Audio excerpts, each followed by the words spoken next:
আসসালামু আলাইকুম প্রিয় দর্শক, আমরা আজকে ঘুরতে আসলাম হচ্ছে সুন্দরবনে।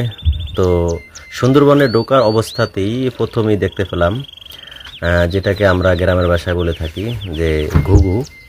তো প্রথমেই ঢুকতেই একটা ঘুঘুর বাসা দেখলাম, সেখানে 3টা ছানা আছে। তো দেখতে মাশাআল্লাহ অনেক সুন্দর। তো আমরা আসলে মানে ইচ্ছা ছিল যে সুন্দরবনের যে খালগুলো আছে ওখানে নাকি বিভিন্ন ধরনের মাছ পাওয়া যায়, সেটা দেখার জন্য। তো প্রথমে ঢুকতেই মনে করেন না যে এই ছানাগুলোর সাথে দেখা, মা পাখিটা চলে গেছে। তো যাই হোক, আমরা ভিতরে ঢুকবো আর হচ্ছে যে এখানে কি কি মাছ পাওয়া যায়। আবার অনেকে অনেক কথা বলে যে সুন্দরবনে নাকি বিভিন্ন সাপ বিচ্ছু ইত্যাদি ইত্যাদি থাকে। তো আজকে কতটুকু আপনাদেরকে দেখাইতে পারি, তো দোয়া করবেন যতটুকু দেখাইতে পারি তার জন্য। Next video